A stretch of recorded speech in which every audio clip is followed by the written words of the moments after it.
Imagine a people so powerful, their genes flow through half the humans alive today. Picture warriors on horseback, sweeping across continents with bronze weapons and wheeled wagons, speaking a language that would birth English, Spanish, Persian, and Hindi.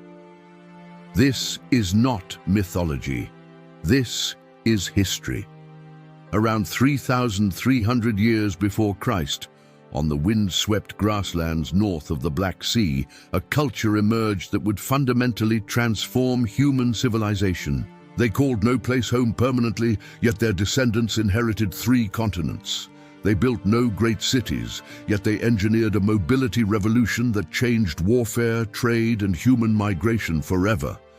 The Yamnaya culture, named from the Russian word for pit after their distinctive burial practices, represents one of the most consequential population movements in human history. These were the first true nomads of Europe, mastering horses and inventing wheeled transport to dominate the vast Eurasian steppe.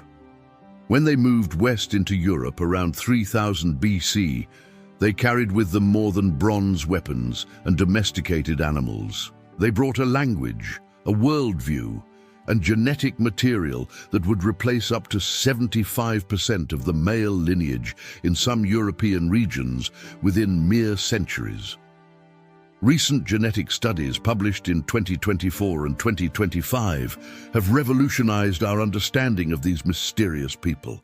Scientists have traced their origins to the Caucasus-Lower Volga region, where multiple ancestral populations merged to create something entirely new.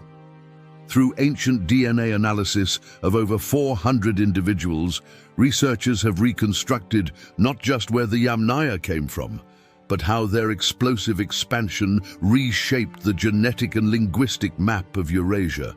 This documentary will take you on a journey across 5,000 years, from the sun-scorched steppes of Ukraine to the misty hills of Ireland, following the trail of a people whose legacy you likely carry in your own DNA. If you find this documentary useful and informative, please like and subscribe to Unleash Facts to support our work in bringing history to life.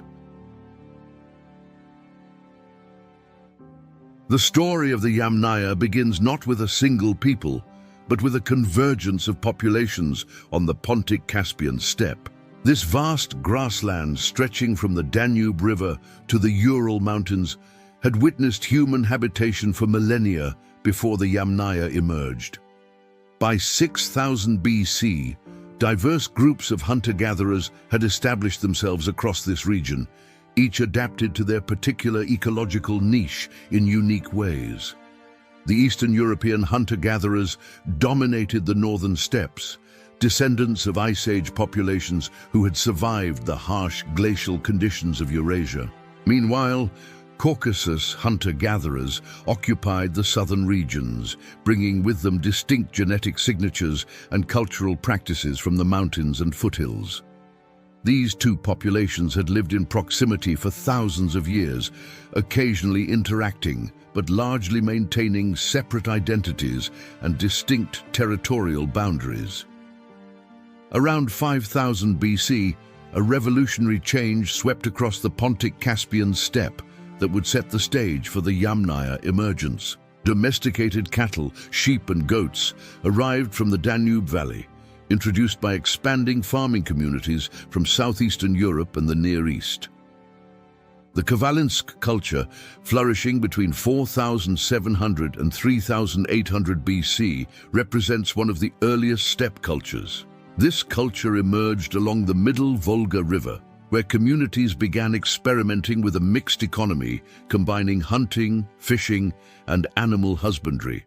Khvalynsk sites have yielded copper objects showing artistic influence from old European cultures, indicating extensive trade networks spanning hundreds of kilometers westward.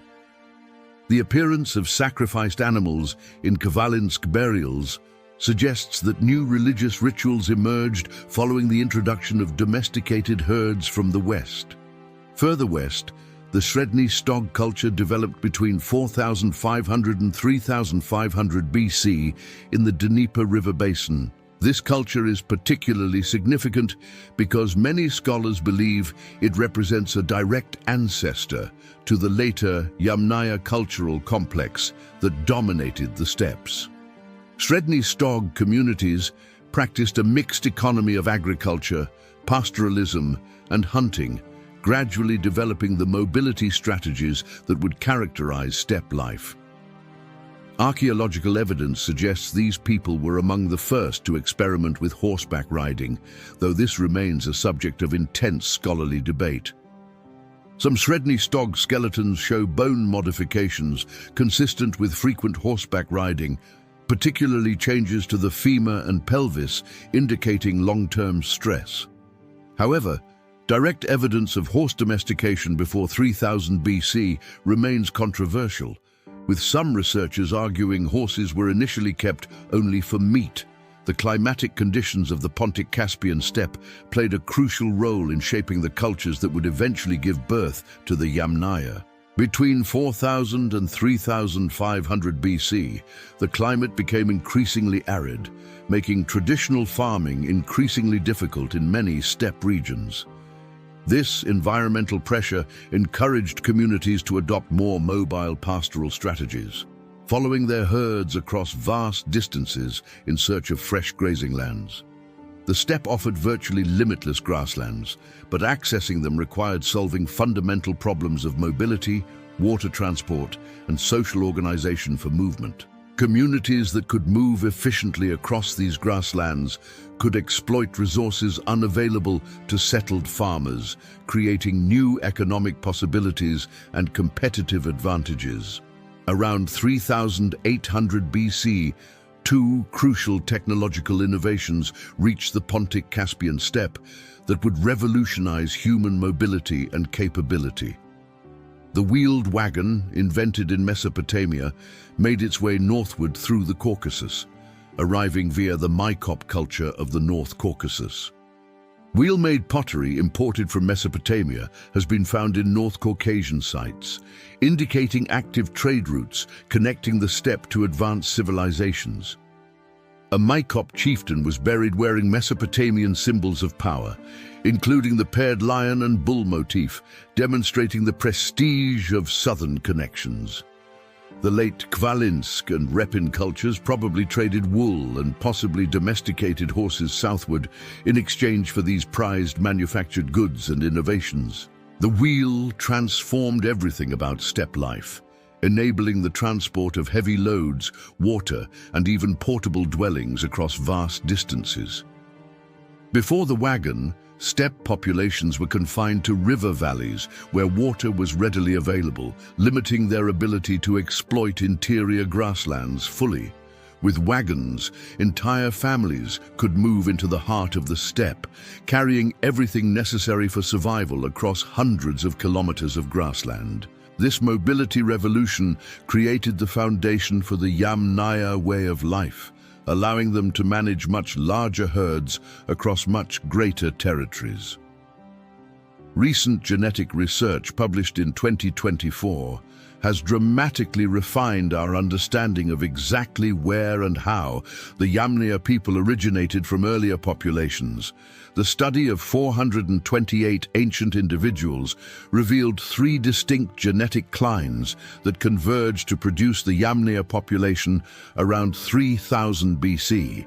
The Caucasus-Lower Volga cline extended from the Caucasus Neolithic in the south to Berezhnovka on the Lower Volga River in the north region. This cline was suffused with Caucasus hunter-gatherer ancestry, creating intermediate populations like the Mycop people of the North Caucasus and communities at Remontnoy. Bidirectional gene flow between northern and southern populations created a zone of intense genetic mixing along the interface of steppe and agricultural regions. The Volga-Don cline stretched from the lower Volga to the Don River, representing a gradient of Eastern European hunter-gatherer and Caucasus ancestry. The Dnieper cline ran along the Dnieper River rapids, where Neolithic Ukraine hunter-gatherers mixed with incoming steppe populations over many generations. These three clines converged in the region around Mikhailivka on the lower Dnieper River in modern Ukraine, which formed the core of Yamnaya culture. Mikhailivka, dated to around 3600 to 3400 BC, represents the earliest clear manifestation of classic Yamnaya cultural traits. From this cradle region, the Yamnaya horizon spread rapidly across the Pontic-Caspian steppes between 3400 and 3200 BC. The Yamnaya represented something genuinely new, a synthesis of multiple ancestral populations that created a distinct genetic and cultural profile unlike anything before. They were approximately 60% Eastern European hunter-gatherer and 40% Caucasus-related ancestry, with some additional farming admixture from agricultural populations to the west. This mixed ancestry gave them genetic advantages, including genes for lactose tolerance, allowing adults to digest milk and exploit dairy products as a major resource. They also carried genes associated with increased height, and Yamnaya skeletons consistently show these people were taller than contemporary European and Near Eastern populations. Male Yamnaya individuals averaged around 170 centimeters tall, while females averaged 160 centimeters, significantly above regional averages for the time. The social structure of pre-Yamnaya communities appears to have been organized around patrilineal clans, with hereditary leadership positions passing from father to son. Genetic evidence suggests high-status males had greater reproductive success, with some Y chromosome lineages becoming dramatically overrepresented in subsequent generations of steppe populations. The most common Y chromosome haplogroup among Yamnaya males is R1b-Z2103, a genetic marker rare in Europe before 3000 BC but common afterward. This genetic pattern suggests that a relatively small number of elite male lineages expanded rapidly, possibly through conquest, colonization, or preferential mating opportunities. By 3300 BC, all the elements were in place for the Yamnaya to explode across the steppes and beyond. They had mastered mobile pastoralism, developed wheeled transport, possibly began riding horses, and possessed superior bronze metallurgy compared to their Neolithic neighbors westward. They had created a social and political infrastructure capable of coordinating movement across vast territories while maintaining cultural cohesion and distinct group identity. The stage was set for one of the most dramatic population movements in human prehistory, an expansion that would echo through 5 millennia. By 3300 BC, the Yamnaya culture had crystallized into a distinctive way of life across the western Pontic-Caspian steppe. These were true nomadic pastoralists, moving seasonally across the grasslands with their herds of cattle, sheep, goats, and possibly horses in systematic patterns. Unlike settled farmers who built permanent villages, Yamnaya communities lived in light framework dwellings that could be easily disassembled and transported on wagons across distances. Their mobile homes were likely similar to later yurts, circular structures with wooden frames covered in felt or hides, perfectly suited for nomadic existence. This mobility allowed them to exploit the full resources of the steppe, moving to higher pastures in summer and river valleys in winter. The Yamnaya economy centered on herding, particularly cattle, which provided meat, milk, leather, and tremendous prestige within their social hierarchy and belief systems. Stable isotope analysis of Yamnaya skeletal remains from the Dnieper Valley confirms their diet was overwhelmingly based on terrestrial animal protein with minimal fish. They consumed meat, milk, yogurt, cheese, and soups made from seeds and wild vegetables gathered during seasonal movements across the diverse steppe landscape. Evidence suggests they also produced and consumed mead, an alcoholic drink made from fermented honey that held ritual significance in Indo-European cultures worldwide.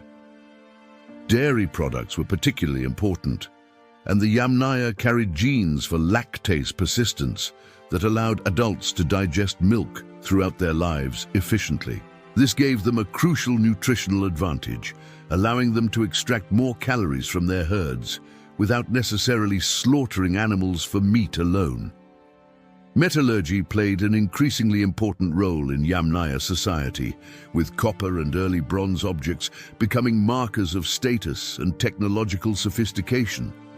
Metallurgists and other craftsmen held special status in Yamnaya communities, their skills valued highly, and their burials often marked with distinctive grave offerings. Metal objects including daggers, awls, spiral ornaments, and distinctive hammer axes appear in elite graves, demonstrating both craftsmanship and access to trade networks.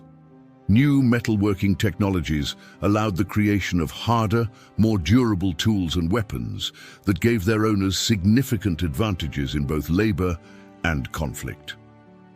The source of copper varied across the steppe, with some regions accessing Balkan ores, while others traded with Caucasian metallurgical centers to the south. The social structure of Yamnaya society appears to have been organized as chiefdoms, with hereditary elite families controlling access to resources and labor. Burial evidence reveals clear social stratification, with some individuals interred in massive kurgans, while others received simple graves with minimal or no grave offerings.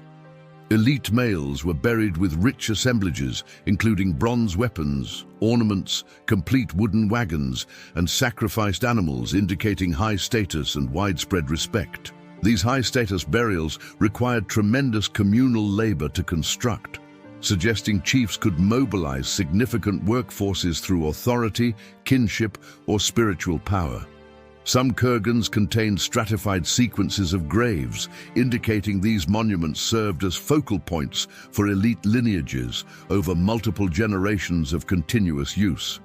Status and gender were clearly marked in Yamnaya burial practices, with males and females often distinguished by body position and associated grave goods. Approximately 90% of elaborate kurgan burials contained male individuals, suggesting a strongly patriarchal society where political and religious power was predominantly masculine. However, some female burials with rich grave goods indicate certain women achieved high status, possibly through family connections or religious roles in society. The predominance of male burials with weapons, wagons, and animal sacrifices suggests that warfare and pastoral wealth were primary paths to prestige and power. Yamnaya religious beliefs remain difficult to reconstruct with certainty, but burial practices and material culture provide intriguing clues about their spiritual worldview. The consistent use of red ochre in burials, covering the body and grave floor, suggests beliefs about blood, life force, or rebirth. Ochre symbolism extends deep into human prehistory and may have represented the life-giving power of blood or the sun's daily rebirth from the eastern horizon. Animal sacrifices, particularly of cattle, sheep, and horses, accompanied elite burials, indicating these animals held profound symbolic and religious significance beyond mere economic value. Anthropomorphic stone stelae, carved with human features, weapons, and belts, stood near some graves, possibly representing the deceased or serving as spiritual guardians. These stelae show figures with carved heads, arms, hands, and weapons, including axes, bows, and maces, held in a warrior's pose, suggesting martial identity. Some stelae include belt depictions and possible representations of phalluses or buttocks, indicating concerns with masculinity, fertility, and social identity in death imagery. The artistic style suggests these were not realistic portraits, but idealized representations of the warrior-herder ideal that dominated Yamnaya masculine identity. Geometric designs on the rear of some stelae may represent stylized backbones or purely decorative elements, adding layers of symbolic meaning to monuments. The kurgan burial mound itself represented a powerful symbolic statement, creating an artificial mountain visible for kilometers across the flat steppe landscape. These mounds mark the territory of particular clans or communities, serving as ancestral focal points and declarations of control over specific grazing territories.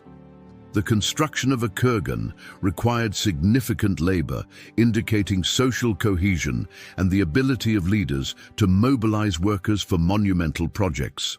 Kurgans varied enormously in size, from small mounds a few meters across to massive constructions over 40 meters in diameter and several meters high.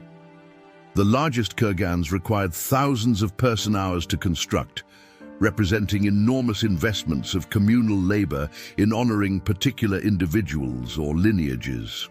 Inside the kurgan, the deceased was placed in a pit dug into the subsoil, often lined with wooden planks or timbers, creating a chamber. Bodies were positioned in a supine position with knees bent upward, sometimes laid on organic mats or bedding that has long since decomposed completely. The generous application of red ochre colored the bones, soil, and grave goods, creating a vivid crimson environment for the deceased.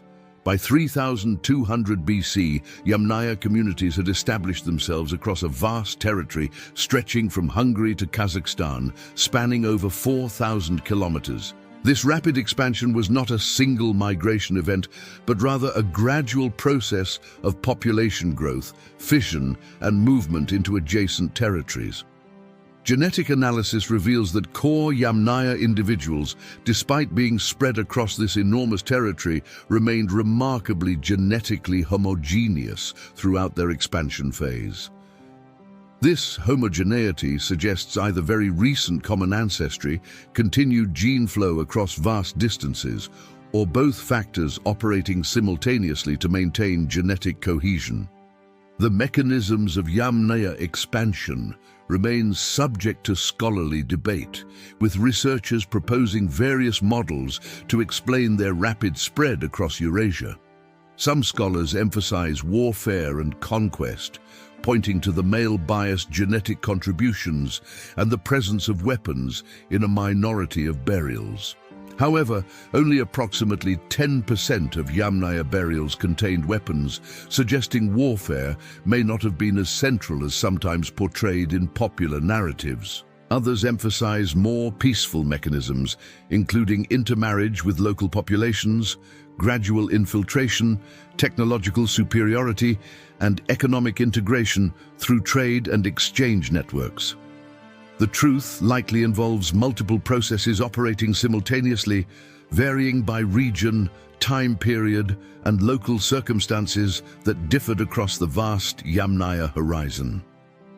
In some regions, Yamnaya groups may have displaced or absorbed local populations through demographic swamping, simply outnumbering existing communities through higher birth rates. In other areas, they may have established patron-client relationships with agricultural communities, offering protection or prestige goods in exchange for resources or tribute.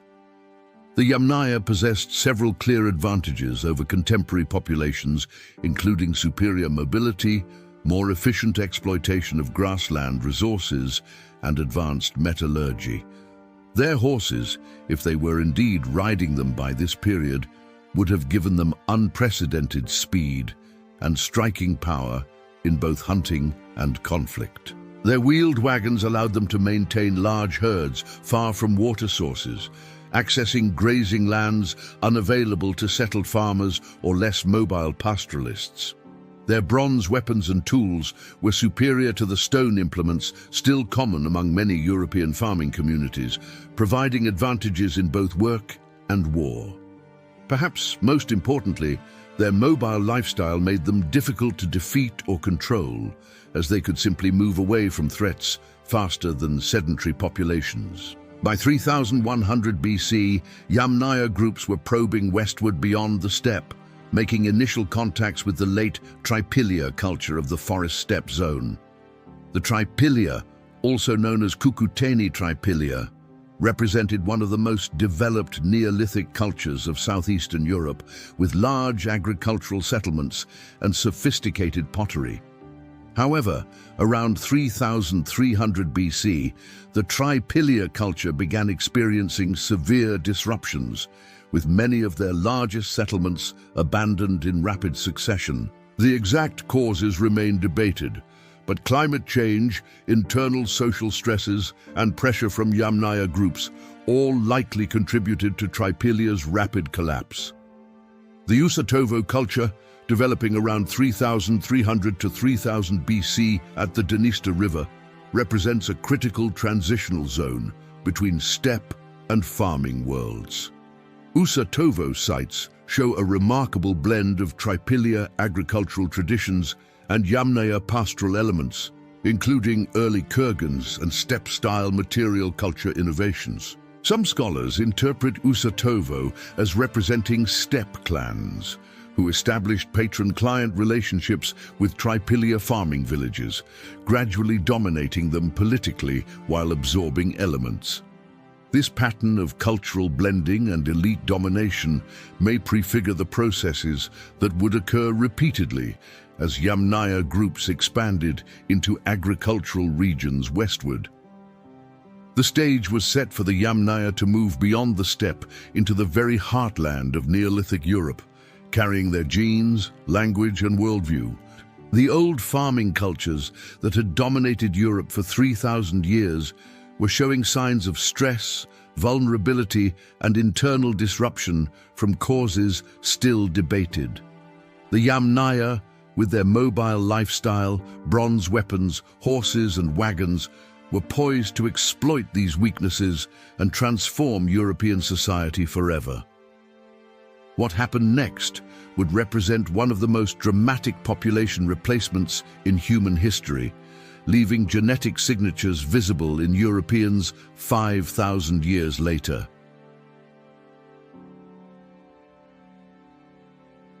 Around 3100 BC, the Yamnaya began their most consequential movement, a westward expansion that would permanently alter Europe's genetic and linguistic landscape. This migration was not a single coordinated invasion, but rather a complex, multi-generational process involving different groups moving at different times through various routes.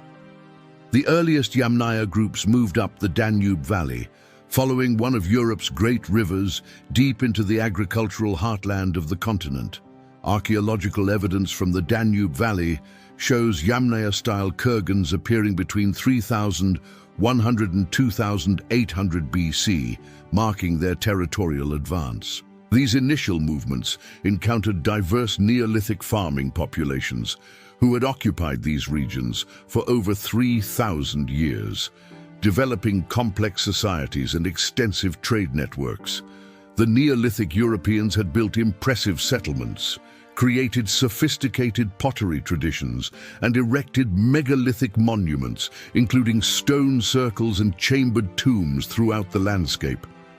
However, genetic evidence reveals that within a few centuries of Yamnaya arrival, these populations had been largely replaced or absorbed, particularly along male lineages. Modern genetic analysis shows that European males today carry predominantly Yamnaya-derived Y chromosomes, while mitochondrial DNA shows greater continuity with Neolithic European matrilineal lines. This genetic pattern indicates a striking asymmetry in how Yamnaya ancestry entered European populations, suggesting males contributed disproportionately to subsequent generations. Several explanations have been proposed for this pattern, including warfare, differential reproductive success, cultural preferences for Yamnaya males, or combinations of these factors. The traditional interpretation emphasizes conquest, with Yamnaya warriors killing local men and taking local women as wives, forcibly replacing indigenous male lineages. Recent research suggests more nuanced possibilities, including female choice, status advantages for Yamnaya males, or incorporation of local women through intermarriage and alliance systems. Swedish population geneticist Mattias Jakobsson described the genetic evidence as looking like males migrating in war with horses and wagons, emphasizing the military interpretation. However, other scholars note that successful conquest narratives often overemphasize violence while underestimating more gradual processes of cultural and genetic integration over multiple generations. The archaeological evidence for violence is surprisingly limited, with massacre sites rare and most skeletal remains showing no signs of violent trauma at death. If the Yamnaya expansion involved widespread genocide, as sometimes claimed, then remarkably few mass graves or trauma-marked skeletons have been discovered by archaeologists. An alternative explanation focuses on technological and economic advantages that made Yamnaya males more attractive as marriage partners or more successful at acquiring resources. Yamnaya men possessed horses, allowing rapid movement and impressive displays that could have conveyed status and power to Neolithic European farming communities. They wielded copper and bronze weapons and tools, technologically superior to the stone implements still common among European farmers during this transitional period. They controlled mobile wealth in the form of herds, which could be displayed, gifted, or exchanged in ways that agricultural land could not easily be. The Yamnaya may have practiced primogeniture, passing inheritance and status primarily to firstborn sons, creating a class of non-inheriting younger males seeking opportunities elsewhere. These younger sons would have been highly motivated to migrate, seeking land, herds, and marriage opportunities unavailable in their home territories due to birth order. Indo-European mythology and early historical accounts describe the Koryos, bands of young warriors who spent time outside normal society before being reintegrated with plunder and prestige. This institution, if present among the Yamnaya, would have created organized groups of young males specifically oriented toward expansion, raiding, and establishing new territories. Whatever the precise mechanisms, the genetic and archaeological evidence clearly demonstrates that Yamnaya males contributed enormously to subsequent European populations, while local males largely disappeared. By 2500 BC, people across Central and Northern Europe showed substantial Yamnaya ancestry, often exceeding 50% of their total genetic inheritance. In some regions, this proportion reached even higher levels, with the Baltic showing some of the most complete genetic replacements seen anywhere in the world. Modern populations in Finland, Estonia, Lithuania, and Latvia show between 50 and 68% Yamnaya ancestry, among the highest concentrations anywhere in Europe today. The linguistic implications of this expansion are equally profound, as most European languages trace their ancestry directly to the Proto-Indo-European tongue spoken by Yamnaya peoples. The widely accepted kurgan hypothesis, developed by archaeologist Maria Gimbutas, identifies the Yamnaya and their kurgan burial traditions as the primary vector for Indo-European language spread. Linguistic reconstruction of Proto-Indo-European reveals vocabulary consistent with steppe pastoralism, including extensive terms for cattle, horses, wheeled vehicles, and pastoral management practices. The reconstructed Proto-Indo-European language lacked many agricultural terms common in farming societies, but possessed rich vocabulary for herding, mobility, and the technology of the steppe. Proto-Indo-European speakers had words for the wheel and wagon, innovations that only appeared around 3500 BC, providing a terminus postquem for language dating. They had extensive vocabulary for horses, including words for riding equipment and horse management that survived into later Indo-European daughter languages across vast geographical ranges. The reconstructed social vocabulary reveals a hierarchical society with hereditary leaders, warriors, craftsmen, and a strong emphasis on guest-host obligations and oath-taking between unrelated individuals. This social vocabulary matches remarkably well with what archaeology reveals about Yamnaya society, including social stratification, mobile pastoralism, and interaction with diverse neighboring populations. The spread of Proto-Indo-European languages closely matches the distribution of Yamnaya genetic ancestry across Europe and into Central Asia, providing converging evidence from multiple disciplines. However, recent research published in 2024 has complicated this picture, revealing that the Anatolian branch of Indo-European, including ancient Hittite, split off much earlier. The Anatolian languages may trace their ancestry to pre-Yamnaya populations in the Caucasus-Lower Volga region, suggesting a more complex linguistic history than previously recognized. This finding supports a revised model where Proto-Indo-Anatolian, the ancestor of all Indo-European languages, originated in the Caucasus-Lower Volga interface zone around 4000 BC.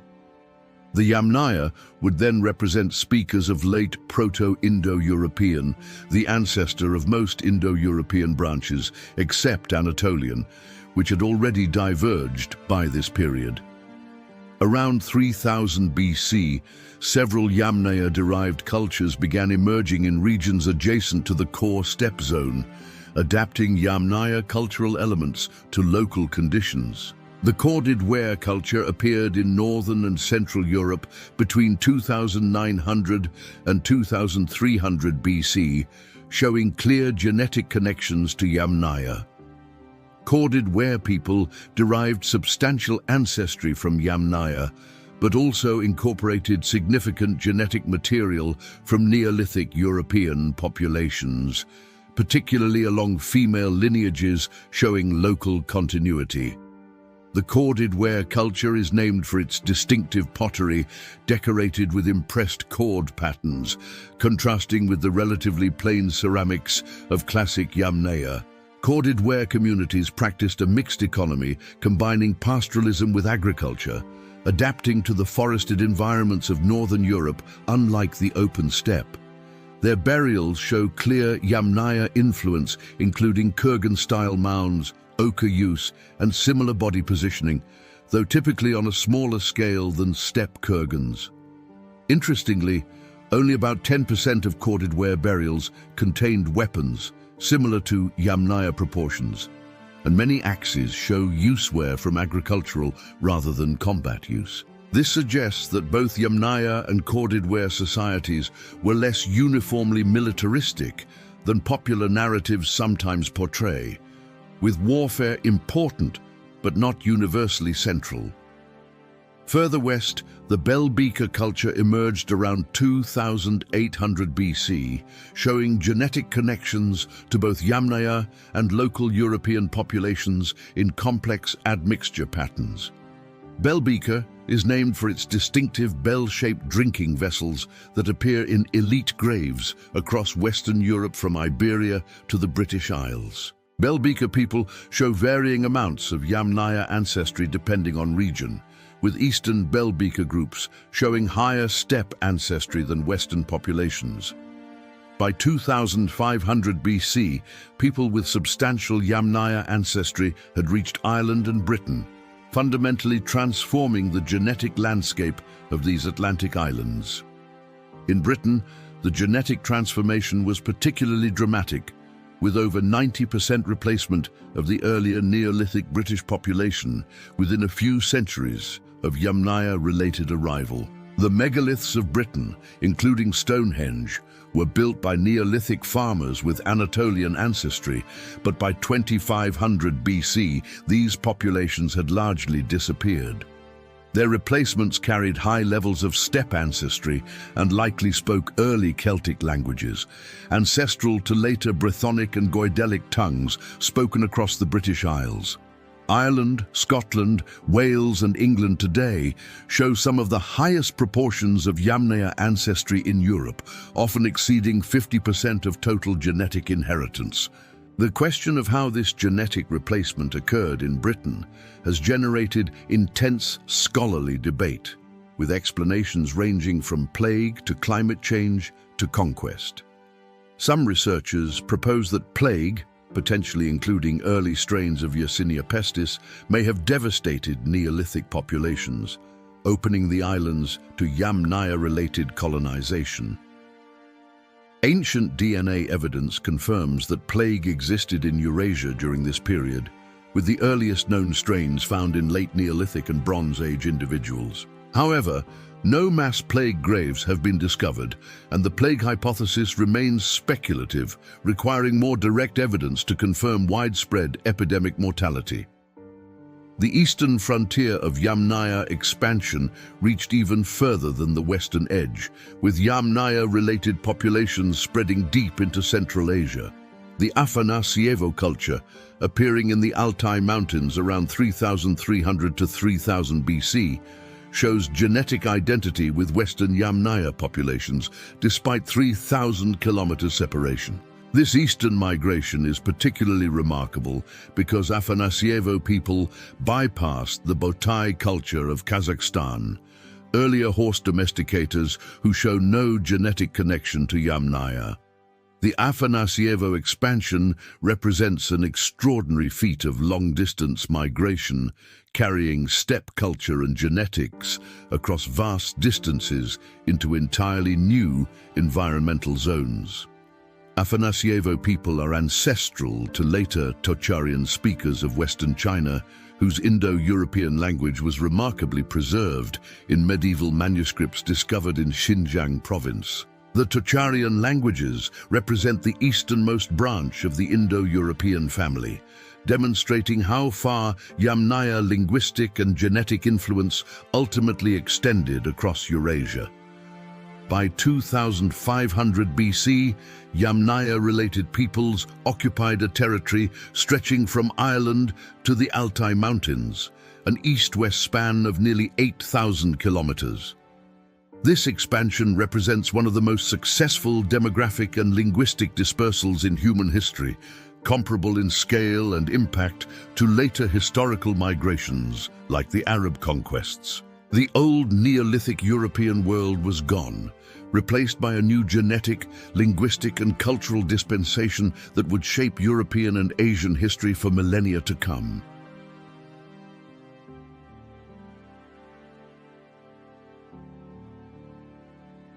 The period between 3000 and 2500 BC represents the peak of Yamnaya demographic dominance across the Pontic-Caspian steppe and adjacent regions. During these 5 centuries, Yamnaya culture reached its maximum territorial extent, spanning from the Danube Valley to Kazakhstan across thousands of kilometers of grassland. The steppe had become a unified cultural zone, with mobile pastoral communities maintaining contact across vast distances through seasonal migrations and trade relationships. Kurgan cemeteries dotted the landscape, marking clan territories and serving as focal points for ritual gatherings, political negotiations, and demonstrations of communal identity and power. Yamnaya society during this period shows clear evidence of social stratification, with elite lineages controlling disproportionate amounts of wealth, prestige, and reproductive success. The most elaborate kurgans required thousands of person-hours to construct, involving careful planning, labor coordination, and resource mobilization that only powerful leaders could command. Some elite burials contained complete wooden wagons, representing enormous wealth, as these vehicles required skilled carpentry, metal fittings, and substantial timber resources scarce on treeless steppes. Animal sacrifices, particularly of valuable cattle and horses, accompanied elite burials, demonstrating the wealth that high-status individuals could afford to remove from productive economic circulation. The genetic evidence reveals that a small number of male lineages achieved extraordinary reproductive success during this period, with their Y chromosomes spreading rapidly across populations. One particular Y chromosome lineage, R1b Z2103, became overwhelmingly dominant among Yamnaya males, carried by both elite kurgan burials and simpler graves from across the range. This suggests that certain patrilines established themselves as hereditary elite families, with sons inheriting high status from fathers across multiple generations of dynastic continuity. The mechanisms behind this reproductive success remain debated, but likely involved preferential access to wives, resources, and the ability to establish junior lineages in new territories. Women's roles in Yamnaya society remain more difficult to reconstruct because female burials are significantly less common in kurgan cemeteries than male burials overall. The approximately 90% male bias in kurgan burials suggests these monuments were primarily reserved for men, possibly reflecting patrilineal inheritance and patrilocal residence patterns. However, some female burials with rich grave goods indicate certain women achieved high status, possibly as wives or daughters of chiefs, priestesses, or healers.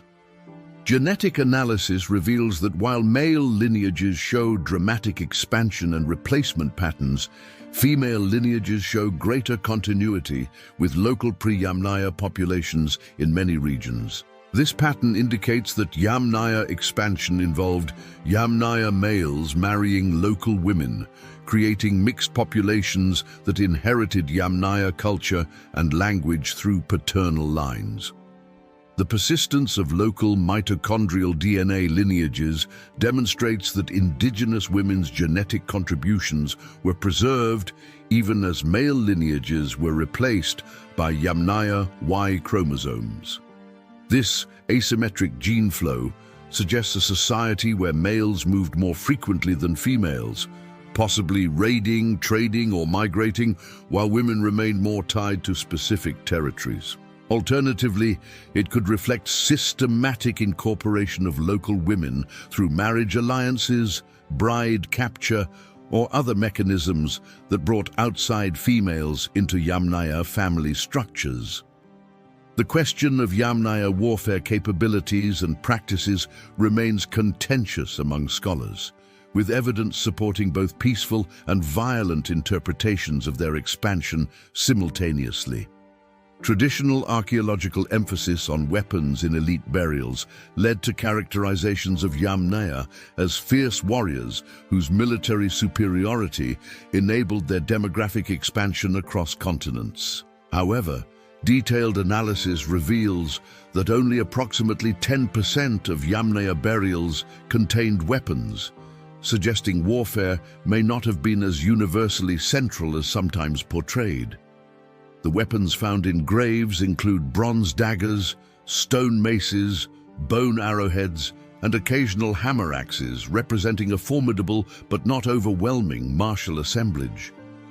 Comparative evidence from other steppe cultures suggests that weapon burial rates varied significantly over time, with later Bronze Age cultures showing much higher proportions of armed burials. The Abashivo culture of the Middle Bronze Age, for example, shows approximately 50% of burials with weapons, indicating increased militarization compared to earlier Yamnaya. This pattern suggests that warfare may have intensified during the second millennium BC, possibly driven by increasing population density, resource competition, and environmental stresses. Some scholars propose that the Yamnaya expansion occurred during a window of relatively low violence before the intensification of steppe warfare in later periods. Alternative explanations for Yamnaya success emphasize economic and technological advantages rather than military conquest as the primary mechanism of expansion and demographic dominance. The Yamnaya possessed mobile herding strategies that allowed exploitation of grassland resources unavailable to settled farmers, creating wealth that could be converted into social power. Their wheeled wagons provided unprecedented mobility, allowing families to move hundreds of kilometers seasonally while maintaining large herds and accumulating substantial pastoral wealth over generations. Their bronze metallurgy produced superior tools and weapons that conveyed practical advantages in daily life, work efficiency, and occasional conflicts with less technologically advanced neighbors. If they had indeed mastered horseback riding by 3000 BC, this would have given them dramatic advantages in hunting, herding, raiding, and communication. However, the evidence for Yamnaya horseback riding remains controversial, with some skeletal markers suggesting riding while others remain ambiguous and subject to alternative interpretations. Recent genetic studies of ancient horse DNA have complicated the picture, revealing that modern domestic horses descend from a lineage that only became widespread after 2700 BC.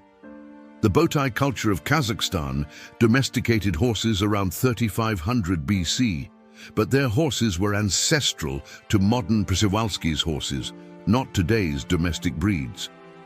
Yamnaya horses show genetic admixture between Botai horses and a different lineage from Western Ukraine, suggesting complex interactions between multiple horse domestication centers across Eurasia. The exact timing and nature of horseback riding adoption remains one of the most debated questions in Bronze Age steppe archaeology, with profound implications for understanding Yamnaya expansion. If Yamnaya people rode horses extensively, they possessed a revolutionary military technology that would have made them nearly unstoppable against mounted opponents in open terrain. If horseback riding only developed later, then Yamnaya expansion must be explained through other mechanisms, including demographic advantage, economic superiority, or gradual infiltration and assimilation. The skeletal evidence from Yamnaya burials across Romania, Bulgaria, and Hungary shows considerable musculoskeletal damage to femurs, hips, and vertebrae, consistent with frequent horseback riding trauma. These wear patterns are similar to those seen in later cultures, where horseback riding is unambiguously documented, suggesting Yamnaya people did engage in substantial riding activity. The cultural innovations visible in Yamnaya material culture extend beyond warfare and mobility to include sophisticated ceramic traditions, artistic expressions, and symbolic systems. Yamnaya pottery, while simpler than some contemporary farming cultures, shows distinctive forms and decorative elements that mark group identity and cultural boundaries across the steppe.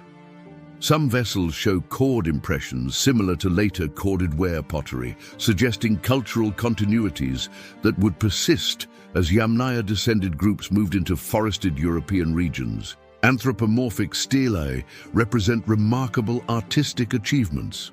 Carved stone monuments depicting stylized human figures with weapons, belts, and sometimes elaborate geometric patterns suggesting ritual or mythological significance. These stelae vary in style across the Yamnaya horizon, with regional traditions emphasizing different features, artistic conventions, and symbolic elements that marked local cultural identities. Some stelae clearly depict male warriors with weapons prominently displayed, reinforcing martial ideals and the centrality of warfare to elite masculine identity in Yamnaya society. Others show more ambiguous figures that may represent ancestors, deities, or mythological heroes whose stories have been lost to time but remained meaningful to their creators.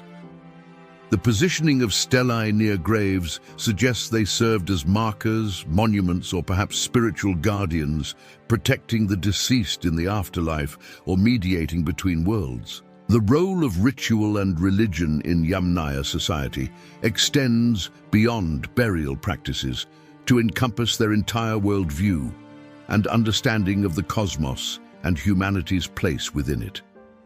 The consistent use of red ochre in burials across thousands of kilometers and hundreds of years suggests shared symbolic beliefs about death, rebirth, or the afterlife.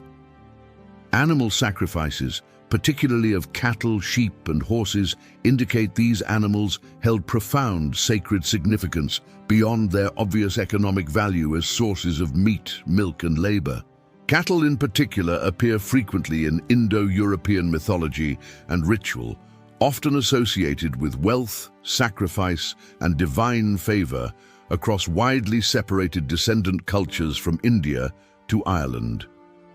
Proto-Indo-European linguistic reconstruction reveals a complex pantheon of deities associated with sky, thunder, sun, fire, and other natural phenomena that sustained or threatened pastoral life. The reconstructed proto-language includes terms for religious specialists, including priests and seers, suggesting formalized religious roles existed within Yamnaya social hierarchies and community structures. Oath-taking and guest-host obligations appear central to Proto-Indo-European social organization, reflecting the importance of binding diverse groups together through ritual and reciprocal obligations. These institutions would have been crucial for maintaining cohesion across the vast Yamnaya horizon, creating networks of obligation that allowed safe travel and resource exchange. By 2700 BC, the classic Yamnaya horizon was beginning to transform, with regional variations becoming more pronounced and new cultural complexes emerging. The catacomb culture developed in the Pontic steppe, named for its distinctive underground burial chambers accessed through shafts, representing cultural evolution from earlier Yamnaya practices. The Poltavka culture emerged in the Volga-Ural region, showing continuity with Yamnaya in many respects, but developing distinctive ceramic styles and burial traditions adapted to local conditions. These successor cultures maintained many Yamnaya elements including pastoralism, kurgan burial, and Indo-European language, but adapted them to changing environmental, social, and political circumstances. The reasons for this cultural transformation remain debated, but climate change appears to have played a significant role in reshaping steppe lifeways during the 3rd millennium BC. Between 3000 and 2500 BC, the steppe climate became increasingly arid, making some regions less suitable for large-scale pastoralism than in earlier periods. This aridity stressed vegetation resources, reducing carrying capacity for herds and forcing communities to develop more intensive management strategies or migrate to better watered regions elsewhere.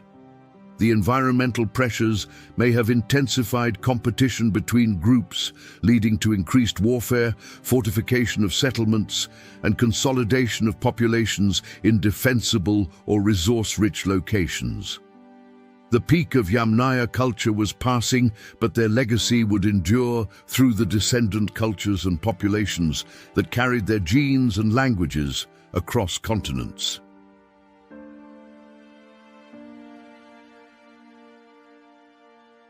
The transformation of European society between 3000 and 2500 BC represents one of the most dramatic demographic and cultural shifts in human prehistory. Within this 500-year window, populations that had occupied Europe for thousands of years were largely replaced by peoples carrying substantial Yamnaya genetic ancestry from the steppes. The speed and thoroughness of this transformation have shocked researchers, revealing population replacement on a scale rarely seen in the archaeological and genetic records worldwide. In Britain, for example, over 90% of the Neolithic population's genetic ancestry disappeared, replaced by individuals with high levels of steppe-derived genetic material within mere centuries. The mechanisms driving this replacement remain intensely debated, with scholars proposing combinations of warfare, disease, economic displacement, and differential reproductive success as contributing factors simultaneously. Recent research published in 2024 revealed that Yamnaya-related peoples carried early strains of plague, specifically Yersinia pestis, the bacterium responsible for later devastating epidemics. These ancient plague strains lacked some of the virulence factors of medieval Black Death plague, but could still have caused epidemic mortality in immunologically naive populations. The hypothesis suggests that plague may have devastated Neolithic European farming populations, creating a demographic vacuum that Yamnaya-related groups filled through rapid colonization and expansion. This plague hypothesis would explain several puzzling features of the replacement, including its speed, thoroughness, and the lack of obvious archaeological evidence for massive warfare. If epidemic disease killed most Neolithic Europeans before Yamnaya groups arrived in force, then the genetic replacement would reflect demographic opportunity rather than military conquest primarily. However, this hypothesis remains controversial because no mass plague burial pits have been discovered from this period, unlike later plague epidemics that left unmistakable archaeological signatures. Critics note that the absence of evidence is not evidence of absence, and organic preservation from 5,000 years ago is poor compared to later periods. The role of climate change in facilitating Yamnaya expansion also deserves consideration, as environmental shifts could have stressed agricultural systems while favoring mobile pastoralists. Between 3,200 and 2,900 BC, many regions of Europe experienced cooling and increased precipitation, potentially disrupting farming communities reliant on predictable seasons. The Neolithic populations of northern Europe adapted to warmer conditions of the mid-Holocene climatic optimum may have struggled as temperatures declined during the 3rd millennium BC. Yamnaya mobile pastoralism, by contrast, could adapt to climate variability through migration, moving herds to regions with better conditions rather than being tied to specific agricultural lands. The late Neolithic of Europe shows clear signs of social stress even before Yamnaya arrival, including settlement abandonment, reduced population densities, and changes in material culture. The Tripilia culture of Ukraine, one of Europe's most sophisticated Neolithic societies, collapsed around 3,300 BC, with their largest settlements abandoned relatively suddenly. The funnel beaker culture of northern Europe shows evidence of declining populations and settlement disruption during the late 4th and early 3rd millennia BC. These disruptions suggest that European Neolithic societies were already experiencing significant stresses, possibly from internal social contradictions, environmental changes, or disease, before Yamnaya arrival complicated matters. The Yamnaya expansion into Europe should perhaps be understood not as conquest of thriving societies, but as colonization of regions already experiencing significant demographic and social crises.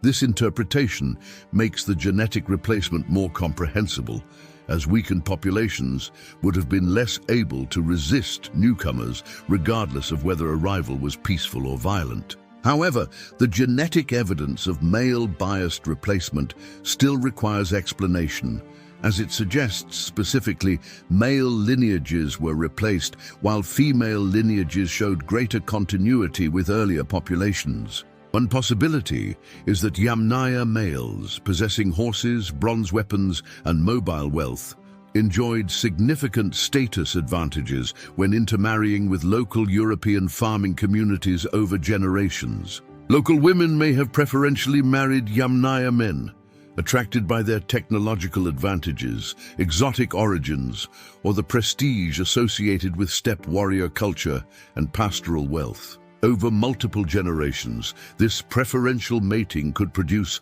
population-wide genetic replacement even without systematic violence, through the cumulative effects of reproductive differential compounding over time. Alternatively, violent conquest and systematic killing of local males, combined with incorporation of local females, could produce similar genetic patterns within fewer generations through more direct replacement. The archaeological evidence for violence during this transition period is surprisingly sparse, with few massacre sites or trauma-marked skeletons discovered despite extensive excavation across Europe. However, the absence of preserved battle sites does not necessarily indicate an absence of warfare, as most violent deaths might not leave archaeologically visible traces preserved for millennia. Bodies could have been disposed of in rivers, left unburied, or buried in simple graves indistinguishable from peaceful deaths without obvious skeletal trauma indicating violent ends. The Yamnaya practice of isolated single burials contrasts with the communal burial traditions common among Neolithic Europeans, potentially obscuring patterns of violence through changes in mortuary practices. Recent isotopic analysis of teeth and bones provides direct evidence that individuals with Yamnaya ancestry often spent their childhoods in different regions from where they died and were buried. This pattern of long-distance individual mobility is consistent with interpretations emphasizing migration, intermarriage, and gradual infiltration rather than single massive invasion events destroying entire communities. Some individuals show childhood strontium isotope signatures from the Pontic steppe, but were buried in Central Europe, demonstrating personal migration journeys of thousands of kilometers. Others show local European isotope signatures, but possess genetic profiles with high Yamnaya ancestry, indicating they were children or grandchildren of migrants who had integrated into local communities. The process of genetic replacement appears to have occurred over multiple generations through sustained migration flows, rather than a single catastrophic event replacing entire populations instantaneously. Genetic modeling suggests that Yamnaya-related migrants continued arriving in Europe for several centuries, mixing with both earlier migrants and surviving local populations in complex patterns. This sustained migration created populations with varying amounts of Yamnaya ancestry depending on region, time period, and local circumstances that differed across Europe's diverse geographical and cultural landscape. The genetic transformation was not uniform across Europe, with northern and eastern regions showing higher Yamnaya ancestry than southern regions that retained more Neolithic European genetic continuity. Ireland, Britain, Scandinavia, and the Baltic show the highest Yamnaya ancestry in Europe, often exceeding 50% of total genetic inheritance among modern populations today. Southern Europe, including Italy, Greece, and Iberia, shows lower Yamnaya proportions, suggesting these regions were less thoroughly impacted by steppe migrations or experienced different integration patterns. This geographical pattern may reflect ecological factors, with northern regions better suited to pastoral economies, while Mediterranean regions remained more strongly agricultural throughout the Bronze Age. The linguistic transformation of Europe accompanied and reinforced the genetic changes, with Indo-European languages replacing most earlier European languages within a millennium of Yamnaya arrival. Pre-Indo-European languages of Europe, including Basque, were largely driven extinct or marginalized to peripheral regions by the demographic and cultural dominance of Indo-European speakers. The Basque language of northern Spain and southwestern France represents one of the few surviving pre-Indo-European languages of Europe, preserved in mountainous terrain where geographic isolation protected it. Etruscan, spoken in ancient Italy before Roman expansion, may represent another pre-Indo-European survival, though its ultimate origins remain debated among linguists and archaeologists studying ancient languages. The spread of Indo-European languages created the linguistic map still recognizable across Europe today, with Celtic, Germanic, Italic, Slavic, and Baltic languages all descending from Proto-Indo-European. Celtic languages spread across Western Europe, eventually reaching Ireland, Britain, France, Iberia, and even Anatolia, with the Galatian migration during the historical period several millennia later. Germanic languages developed in northern Europe, spreading from Scandinavia southward and eventually giving rise to English, German, Dutch, and the Nordic languages spoken by hundreds of millions today. Italic languages, particularly Latin, developed in Italy and spread through Roman conquest to become the ancestor of modern Romance languages, including Spanish, French, Italian, Portuguese, and Romanian.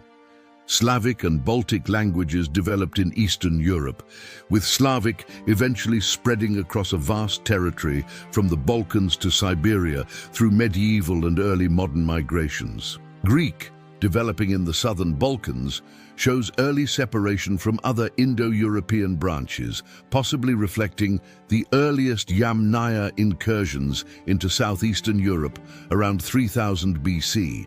Albanian, Armenian, and other Indo-European languages of southern Europe and Western Asia represent additional branches whose precise origins and relationships continue to be refined by linguistic research.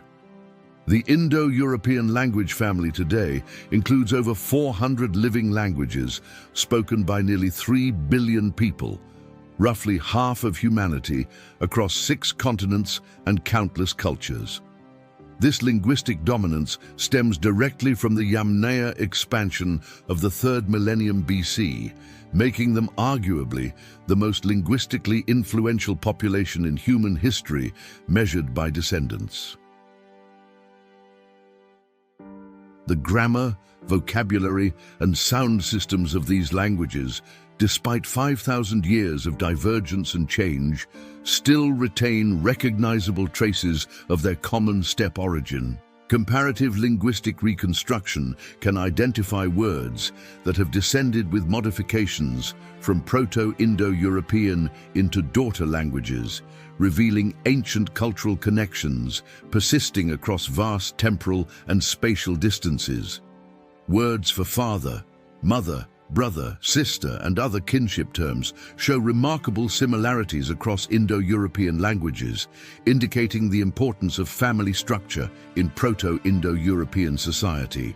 Words for cattle, horses, sheep, wool, milk, and other pastoral resources reveal the economic foundation of Yamnaya life preserved in linguistic form 5 millennia later. Words for wheeled vehicles, axles, and other transportation terms demonstrate the technological innovations that enabled Yamnaya expansion, still echoing in modern vocabulary used to describe contemporary transportation. Religious and ritual vocabulary, including words for gods, sacrifice, oath, and guest-host relationships, preserve traces of Yamnaya spiritual worldview and social organization embedded in descendant languages. The transformation of Europe between 3000 and 2500 BC represents the climax of Yamnaya demographic and cultural expansion, the moment of maximum impact. Within a few centuries, the genetic, linguistic, and cultural landscape of Europe had been fundamentally and permanently altered by peoples originating in the distant Pontic-Caspian steppe. The old Neolithic European world, with its megalithic monuments, distinctive pottery traditions, and agricultural lifestyles, gave way to a new Bronze Age culture with steppe roots. This transformation would shape European history for the next 5,000 years, influencing everything from language to genetics to cultural traditions still practiced and celebrated today.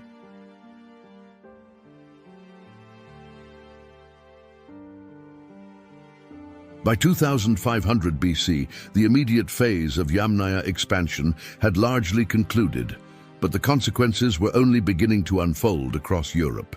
The populations that emerged from this tumultuous period were fundamentally different from those that had preceded them, bearing new genetic signatures, speaking new languages, practicing new cultural traditions.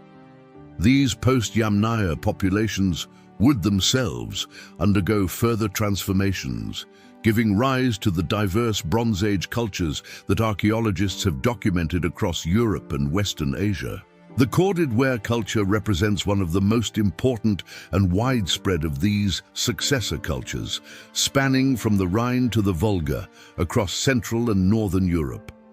Corded ware emerged around 2900 BC, showing clear genetic descent from Yamnaya but adapted to the forested environments of northern Europe, unlike the open steppe. Corded ware communities practiced mixed farming, combining agriculture and pastoralism, growing cereals and keeping cattle, sheep and pigs in a more diverse economy than pure steppe nomadism. Their pottery, decorated with impressed cord patterns that give the culture its name, represents a significant departure from plain Yamnaya ceramics, showing local innovation and stylistic evolution. Corded ware burial practices maintained many Yamnaya elements, including kurgan-style mounds, single graves with bent-knee body positioning, and occasional use of ochre in mortuary rituals.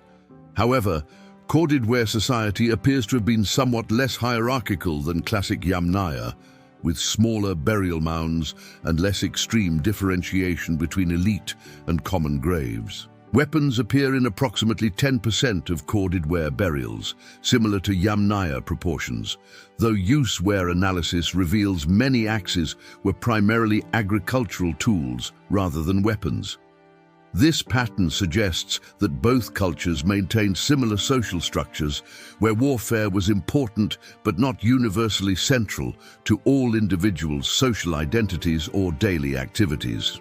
Corded ware expansion continued the demographic transformation of Europe, pushing into regions that Yamnaya groups had not reached during the initial steppe expansion westward from Ukraine. Corded ware groups spread northward into Scandinavia, bringing agriculture, Indo-European languages, and steppe genetic ancestry to regions previously occupied only by hunter-gatherers and limited farmers. The genetic impact in Scandinavia was profound, with modern Scandinavians showing some of the highest Yamnaya ancestry proportions in all of Europe, often exceeding 50% total inheritance. This high steppe ancestry explains certain physical characteristics common among northern Europeans, including taller average height and higher frequencies of lactose tolerance, allowing milk digestion. The genes for lactose persistence, allowing adults to digest dairy products, spread rapidly with Yamnaya expansion because they provided significant nutritional advantages in pastoral economies dependent on herding.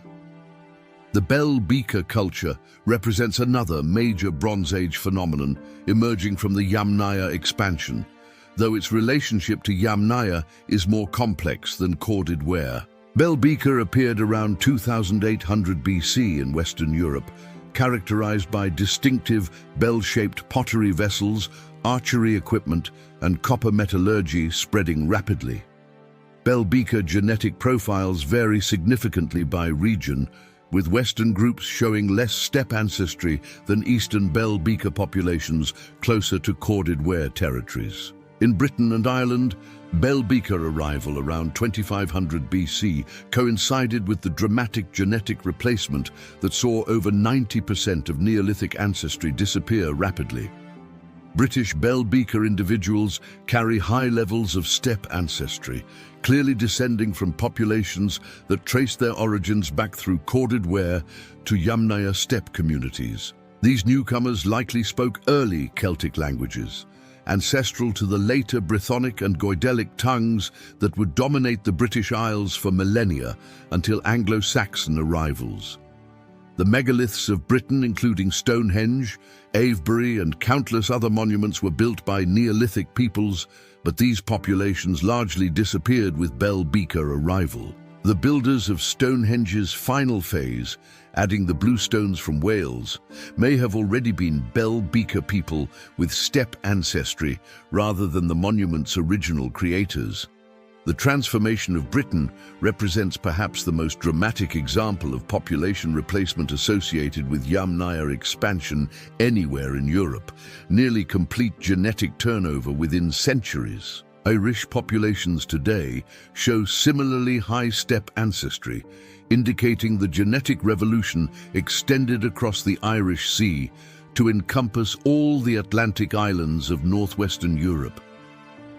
The cultural continuity of megalithic traditions in Britain suggests that despite genetic replacement, some cultural knowledge and practices may have been transmitted from Neolithic to Bronze Age peoples. This pattern of genetic replacement with cultural continuity appears repeatedly across Europe, suggesting complex interactions between incoming and indigenous populations beyond simple violent displacement scenarios.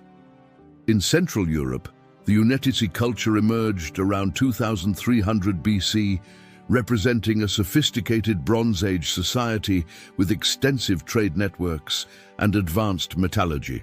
Unetis communities controlled important copper and tin sources in Central Europe, allowing them to produce high-quality bronze objects that were traded across vast distances.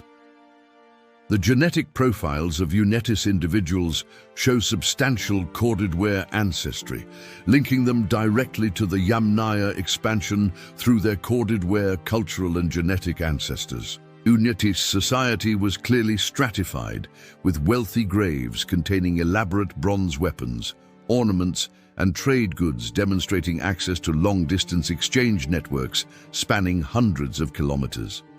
The Nordic Bronze Age, beginning around 1800 BC in Scandinavia, represents another flourishing culture descended from corded-ware populations with high Yamnaya genetic ancestry. Nordic Bronze Age peoples created remarkable artistic achievements, including elaborate rock carvings depicting ships, warriors, animals, and ritual scenes that provide windows into their worldview. These rock carvings show clear Indo-European mythological themes, including solar symbolism, warrior culture, and complex ritual activities, suggesting continuity with reconstructed Proto-Indo-European religious traditions.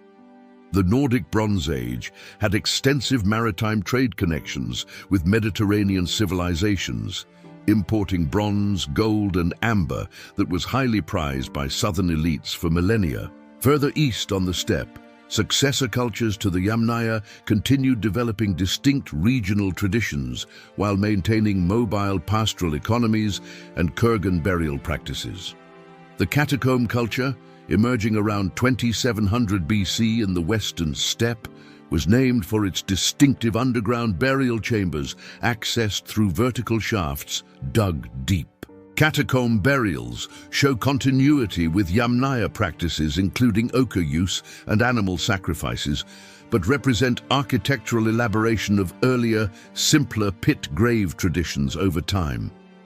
The Poltavka culture of the Volga-Ural region, appearing around 2700 BC, maintained classic Yamnaya traits including single-grave kurgans and pastoral mobile economy. The Syntashta culture, emerging around 2100 BC in the southern Urals, represents a particularly important development with profound implications for later Eurasian history. Syntashta sites include fortified settlements with sophisticated defensive walls, bastions, and organized street plans, suggesting increased warfare and social complexity compared to earlier periods. Most remarkably, Syntashta burials contain the earliest definitively identified chariots, two-wheeled vehicles drawn by horses and used for warfare, hunting, and high-status display activities. These chariots represent a revolutionary military technology that would spread rapidly across Eurasia, fundamentally transforming warfare from the Mediterranean to China within centuries of invention. The Syntashta chariot innovation required several technological precursors, including advanced carpentry, bronze metallurgy for wheel fittings and axles, and trained horses capable of pulling vehicles. The spoked wheel, lighter and stronger than earlier solid wheels, was essential for creating vehicles fast and maneuverable enough for battlefield use in combat and raiding. The training of horses to pull chariots without panicking required sophisticated animal handling knowledge, passed down through generations of horsekeeping specialists with deep expertise. Syntashta society was clearly militarized, with many burials containing weapons, armor, and sacrificed horses, indicating warfare had become central to elite masculine identity and social status. Synthesizes people were genetically continuous with earlier Yamnaya populations, carrying the same basic steppe ancestry package, but now organized into more hierarchical, militaristic, and technologically advanced societies. From Synthesizes emerged the Andronovo cultural horizon, spreading across Kazakhstan and southern Siberia between 2100 and 900 BC, across thousands of square kilometers. Andronovo peoples continued the mobile pastoral tradition of their Yamnaya ancestors, but now incorporated chariots, sophisticated bronze metallurgy, and increasingly complex social hierarchies into steppe life. These populations are ancestral to later Iranian and Indo-Aryan peoples who would eventually migrate southward into Iran, Central Asia, and the Indian subcontinent, carrying Indo-European languages. The arrival of Indo-Aryan speakers in northern India around 1500 BC represents the eastern culmination of processes that began with Yamnaya expansion 2,000 years earlier. The Vedic peoples of ancient India, speaking Sanskrit, an Indo-European language clearly related to Latin, Greek, Persian, and Celtic tongues, despite thousands of kilometers separation. Vedic religious texts, including the Rigveda, preserve remarkably archaic Indo-European elements, including deities, rituals, and social structures recognizable from comparative reconstruction of Proto-Indo-European culture originally developed from steppe roots. The horse sacrifices, three-class social hierarchy, warrior culture, and pastoral vocabulary of Vedic Sanskrit all point back to steppe origins among Yamnaya ancestors millennia earlier. In Western Asia, Indo-European languages spread through different mechanisms, with Anatolian languages having potentially separated before the main Yamnaya expansion, according to recent linguistic and genetic research. The Hittites, speaking Hittite, the earliest attested Indo-European language recorded in cuneiform texts from 1700 BC onward, ruled central Anatolia from their capital at Hattusa. Hittite preserves extremely archaic Indo-European features, suggesting early separation from other branches, possibly tracing ancestry to pre-Yamnaya populations in the Caucasus-Lower Volga interface zone. However, other Anatolian peoples, including Luwians and Lycians, may have arrived later, reflecting subsequent Bronze Age migrations from the Balkans into Anatolia during periods of upheaval. Iranian languages spread across the Iranian plateau and Central Asia, carried by populations descending from Synthesizes and Andronovo cultures that originated ultimately from earlier Yamnaya steppe pastoralists. The Persians, Medes, Scythians, Sarmatians, and countless other Iranian-speaking peoples would dominate Western and Central Asia for millennia, all speaking languages descended from Proto-Indo-European. Their languages preserve pastoral vocabulary, horse terminology, and social structures, clearly linking them to steppe origins, despite 2,000 years and thousands of kilometers of separation. The Zoroastrian religious tradition of ancient Persia shows striking parallels to Vedic religion of India, suggesting both descended from common Indo-Iranian religious traditions ultimately rooted in steppe beliefs. The Indo-European expansion was not a single event, but a cascading series of migrations, each building on previous movements, continuing for over 2,000 years from initial Yamnaya movements. Each migration wave carried steppe genes, Indo-European languages and cultural elements forward, but also incorporated local populations and adapted to new environments through continuous cultural evolution.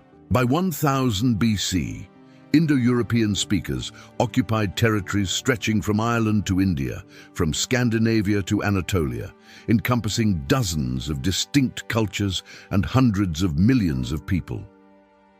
The linguistic unity underlying this diversity remained detectable through comparative linguistics, which could reconstruct ancestral forms and trace relationships across these vast temporal and spatial separations between cultures. The social and political consequences of Yamnaya expansion extended far beyond genetics and language to reshape fundamental structures of European and Asian societies for millennia to come. The warrior ethos, patrilineal inheritance, social hierarchy, and pastoral values of Yamnaya culture influenced descendant societies across Eurasia, even those that eventually adopted agriculture primarily. The concept of hereditary aristocracy, with ruling families claiming descent from heroic ancestors, appears consistently across Indo-European societies from Ireland to India, suggesting deep cultural roots. The importance of oaths, guest-host obligations, and reciprocal relationships in maintaining social order across mobile populations became embedded in Indo-European legal and social traditions, enduring to this day. The Yamnaya also introduced or popularized burial under mounds, a practice that spread widely across Europe and Asia, remaining common into historical times among many populations. Barrow burial in Britain, tumuli in Mediterranean regions, and kurgans across the Eurasian steppe all reflect this tradition of honoring elites by raising conspicuous monuments over graves. The practice served multiple functions, including territorial marking, ancestor veneration, and display of family power through mobilization of labor for monument construction, demonstrating political authority. These monuments still dot landscapes across Eurasia, tangible reminders of ancient peoples whose names are forgotten but whose genetic and cultural legacy persists in modern populations today.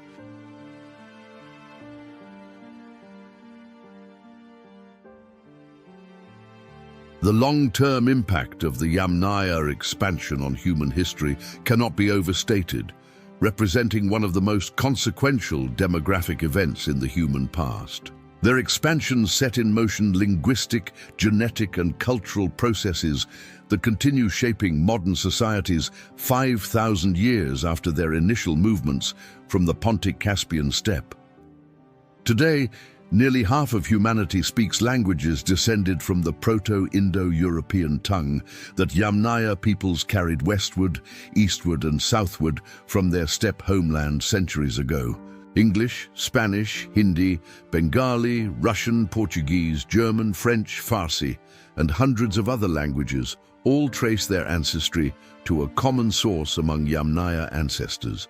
This linguistic legacy represents perhaps the Yamnaya's most visible and enduring impact, creating a linguistic unity underlying the vast diversity of modern Indo-European speaking societies worldwide.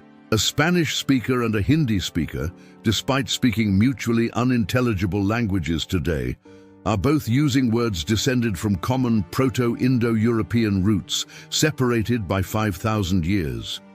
The word for father, reconstructed as Peter in Proto-Indo-European, appears as padre in Spanish, pitar in Sanskrit, pater in Latin and Greek, demonstrating linguistic continuity across millennia.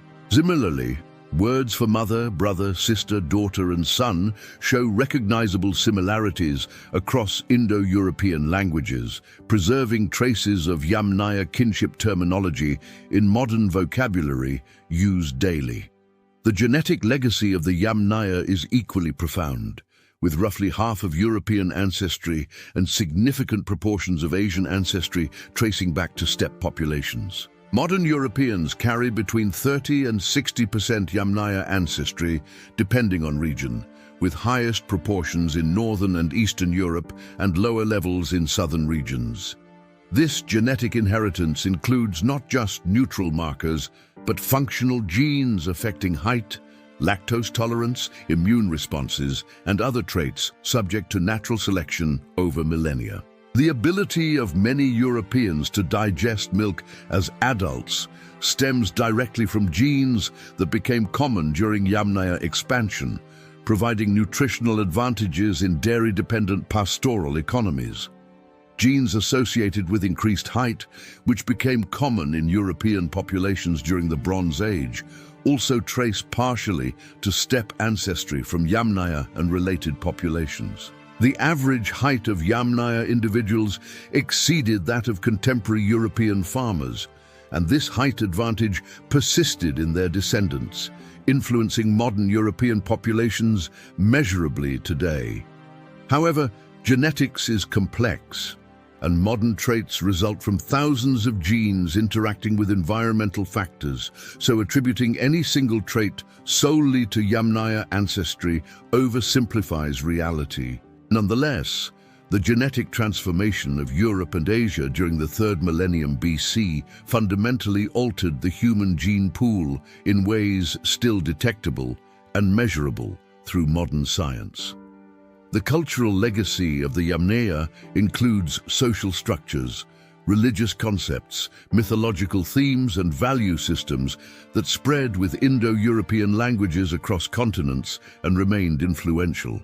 Comparative mythology reveals striking similarities between Irish, Norse, Greek, Roman, Vedic Indian, and Persian mythological systems, suggesting descent from common Proto-Indo-European mythological traditions rooted in steppe culture.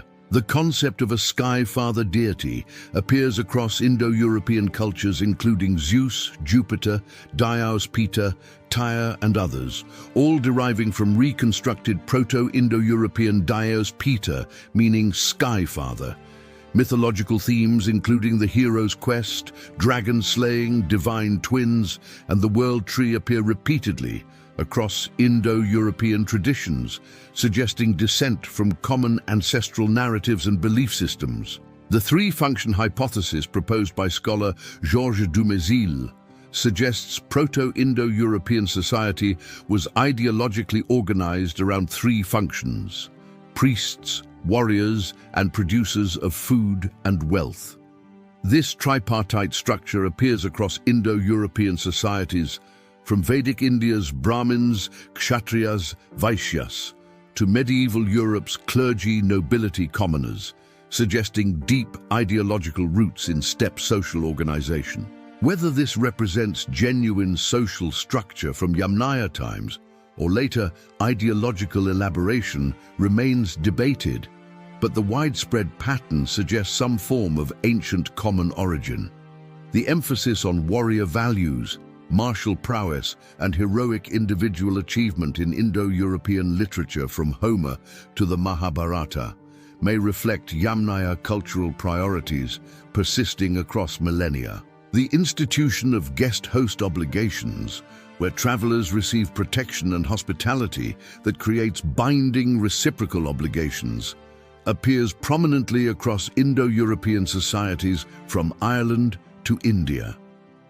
This institution made sense for mobile pastoral peoples, where safe travel through distant territories required social mechanisms to bind strangers into networks of mutual obligation and reciprocity.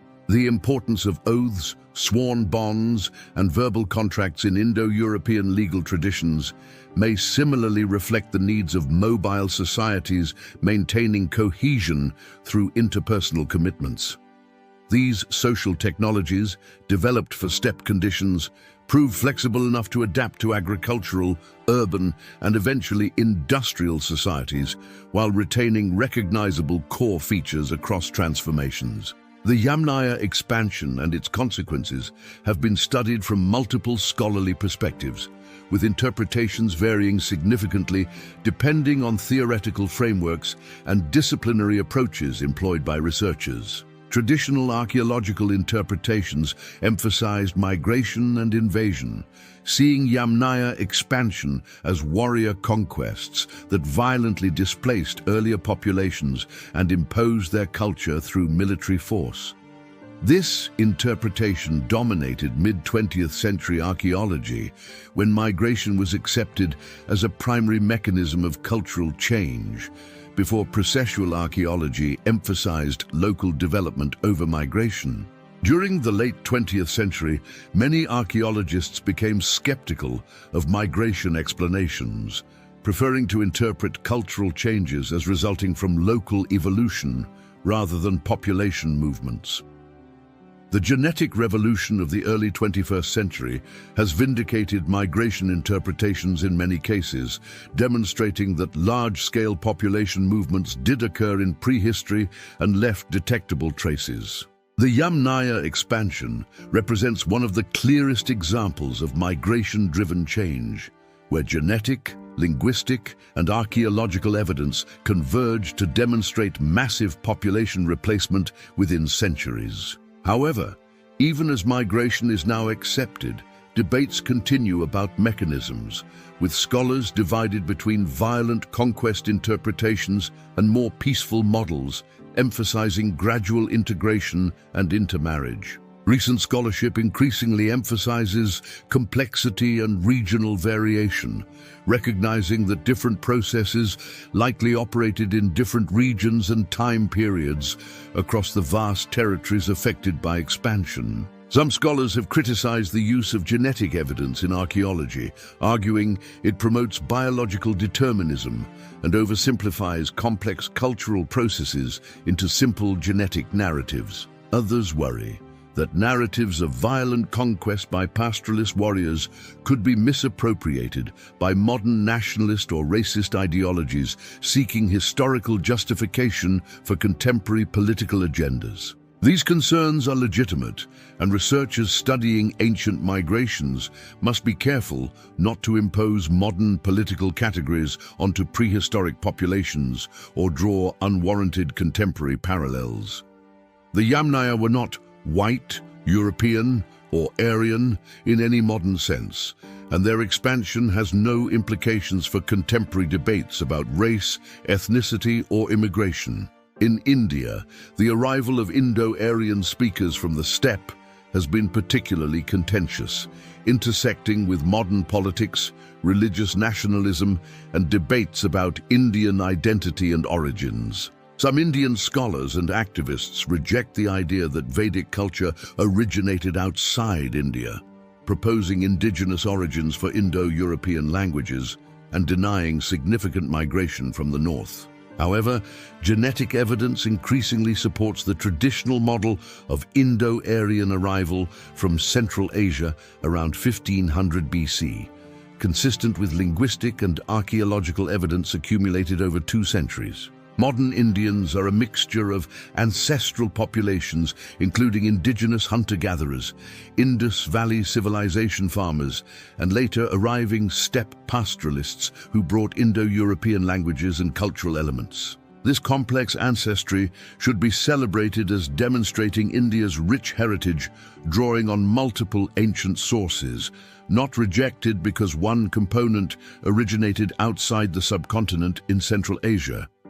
The Vedic tradition, while incorporating steppe elements, was elaborated and developed within India over 3,000 years, making it authentically Indian regardless of some foreign origins. Similar debates occur in Europe, where nationalist movements sometimes claim exclusive descent from Yamnaya, while ignoring earlier indigenous populations or later migrations that also shaped modern Europeans. Modern Europeans are mixtures of multiple ancestral populations, including Paleolithic hunter-gatherers, Neolithic farmers from Anatolia, Yamnaya steppe pastoralists, and later migrations including Slavic, Germanic, Celtic, and Roman expansions. The appropriate lesson from Yamnaya history is that human populations have always been mobile, mixing and transforming through contact, migration, and exchange across vast distances throughout prehistory.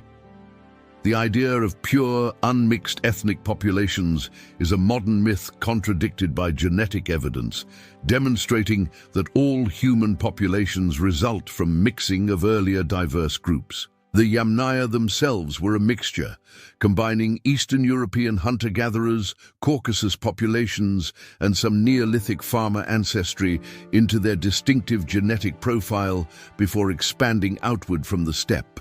Their success demonstrates the advantages of hybridity, as their mixed ancestry may have provided genetic and cultural advantages, enabling their remarkable demographic expansion across continents within centuries. Modern scientific techniques continue refining our understanding of Yamnaya origins, expansion, and legacy through ancient DNA analysis, isotopic studies, and computational modeling of population movements. Studies published in 2024 and 2025 have dramatically improved resolution of Yamnaya population structure, revealing previously unknown complexity in their origins and expansion patterns. The discovery of 3 distinct genetic clines, converging to produce Yamnaya populations, demonstrates that their emergence was more complex than simple migration from a single origin point. Future research will likely continue revealing additional complexity as improved ancient DNA recovery allows analysis of more individuals from more sites across wider temporal and spatial ranges. The study of ancient plague DNA has opened new avenues for understanding demographic changes, suggesting disease may have played significant roles in prehistoric population replacements. As more ancient pathogen DNA is recovered and analyzed, researchers may discover that epidemics shaped human population history more profoundly than previously recognized by archaeologists, relying solely on material remains. The integration of paleoclimatology, ancient DNA, archaeology, linguistics, and other disciplines promises to create increasingly sophisticated models of past human societies and their transformations over millennia. The Yamnaya case demonstrates the power of interdisciplinary approaches, where converging evidence from multiple independent sources creates robust reconstructions impossible from any single line of evidence alone.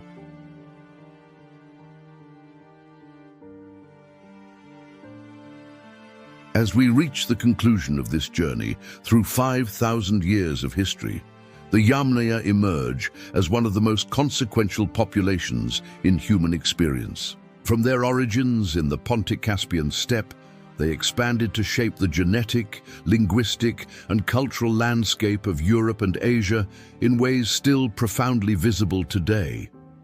Their mastery of horses, wheeled vehicles, and mobile pastoralism created economic and military advantages that enabled unprecedented demographic expansion across thousands of kilometers within centuries. Their language, Proto-Indo-European, became the ancestor of languages today, spoken by nearly 3 billion people, making them arguably history's most linguistically influential population measured by modern descendants. The mechanisms of their expansion remain debated, with evidence supporting roles for warfare, disease, migration, economic advantage, and gradual cultural integration operating simultaneously in complex combinations. The genetic evidence demonstrates massive population replacement in many regions, particularly Britain, where over 90% of Neolithic ancestry disappeared within centuries of Yamnaya-related arrival.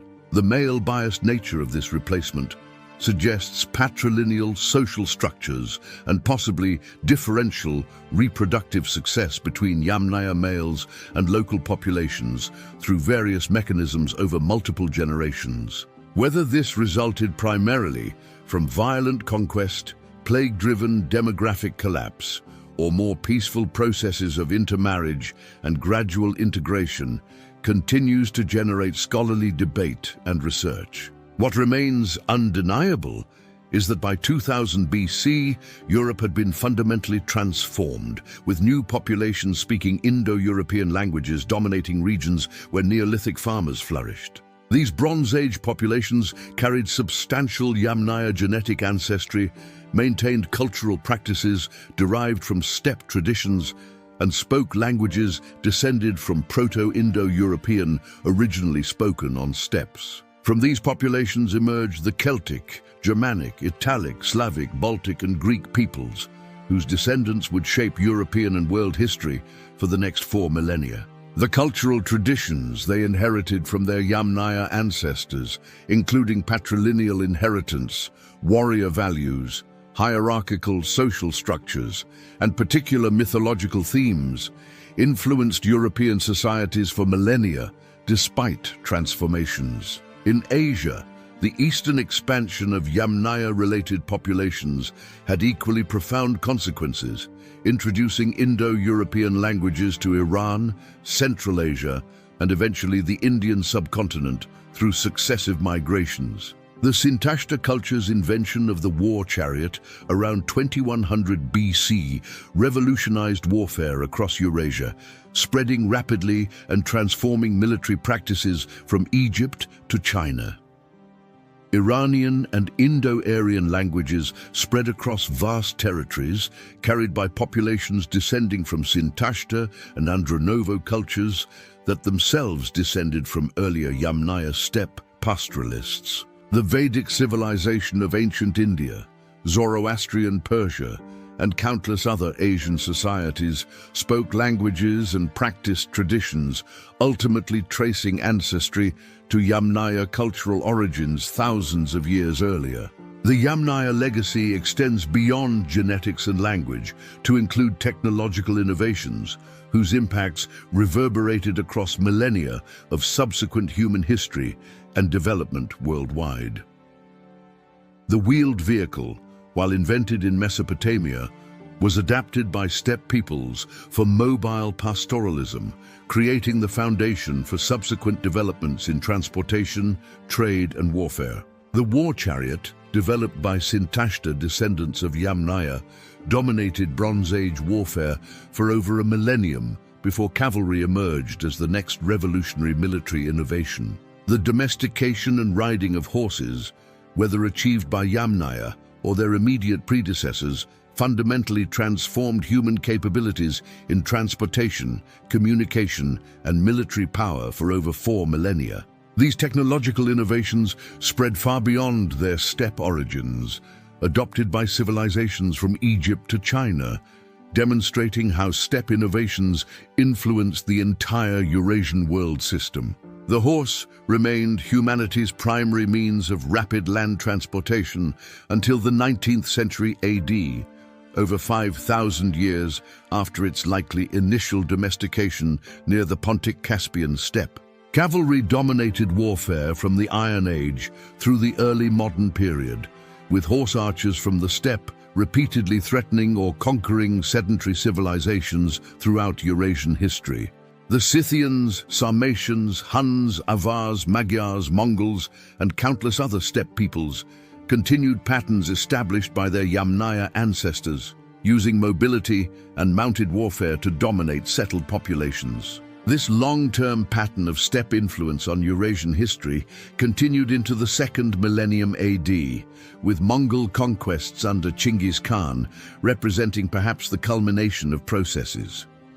While the Mongols spoke non-Indo-European languages, their military strategies, social organization, and economic foundations in mobile pastoralism directly descended from patterns established by Bronze Age steppe cultures. The Yamnaya, in this sense, pioneered a way of life that would influence Eurasian history for over 4,000 years, until modern technology finally neutralized mobility advantages.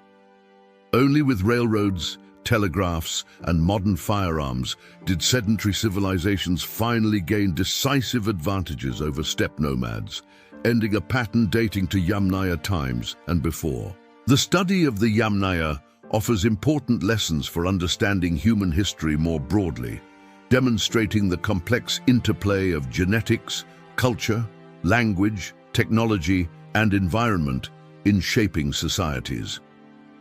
Human populations have always been mobile, mixing and transforming through contact, migration, and exchange, contradicting modern myths of ethnic purity or unchanging cultural traditions across millennia. The Yamnaya themselves were a hybrid population, mixing multiple ancestral groups before expanding and mixing further with populations they encountered during their westward and eastward movements. Modern genetic studies reveal that all human populations result from mixing of earlier groups, with pure populations nowhere existing because humans have always moved, migrated, and intermarried. The Yamnaya case also demonstrates the importance of technological and economic innovations in enabling demographic expansions and cultural transformations that reshape entire continents within relatively short periods. The wheel, horse domestication, bronze metallurgy, and mobile pastoralism together created advantages that enabled rapid expansion across territories previously occupied by Neolithic farming populations for millennia. However, technology alone cannot explain historical outcomes, as the social organization, cultural values, and demographic factors also played crucial roles in Yamnaya's success and expansion patterns. The integration of multiple lines of evidence, including genetics, archaeology, linguistics, and paleoclimatology, creates more robust and nuanced understandings than any single approach could achieve alone. The Yamnaya story reminds us that history is not a simple narrative of progress, but rather a complex process involving winners and losers, transformations and continuities, gains and losses. The Neolithic European populations that were largely replaced during Yamnaya expansion had created sophisticated societies with impressive achievements, including megalithic monuments, advanced agriculture, and extensive trade networks. Their disappearance represents a genuine loss of unique cultures, languages, and genetic lineages that can never be recovered, making the Yamnaya expansion as much tragedy as triumph. However, the populations that emerged from this transformation went on to create remarkable civilizations, demonstrating that historical change involves both destruction and creation in complex combinations. The contemporary relevance of Yamnaya history extends beyond academic interest to inform modern debates about migration, cultural change, and the nature of ethnic and national identities throughout history. The Yamnaya expansion demonstrates that large-scale migration has occurred throughout human history, fundamentally transforming societies, genetics, and cultures in ways still detectable millennia later through science. However, ancient migrations occurred in fundamentally different contexts from modern migrations, and drawing direct parallels between prehistoric and contemporary situations risks serious historical and political misunderstandings. The Yamnaya lived in a world of low population density, abundant unclaimed lands, and absence of state structures, utterly unlike the modern world of nation-states and established populations. Using Yamnaya history to justify or oppose contemporary immigration policies misunderstands both ancient and modern contexts, imposing anachronistic categories onto prehistoric populations who had no such concepts. The Yamnaya were not Europeans or Aryans in any modern sense, and their expansion has no implications for contemporary debates about race, ethnicity, or national identity.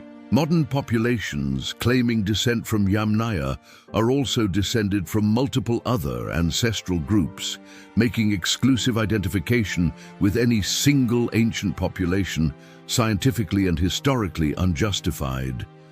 The lesson from Yamnaya history should be humility about ethnic claims and recognition of the complex mixing that has always characterized human populations throughout our species' global dispersal. Recent research published in 2024 and 2025 continues refining our understanding of Yamnaya origins, expansion, and legacy through increasingly sophisticated analytical techniques and larger data sets. The discovery that Yamnaya emerged from 3 converging genetic clines rather than a single population movement demonstrates previously unknown complexity in their origins and early cultural development. The refined understanding of Anatolian language separation and Indo-European language family origins suggests more complex linguistic histories than the simple kurgan hypothesis originally proposed by scholars.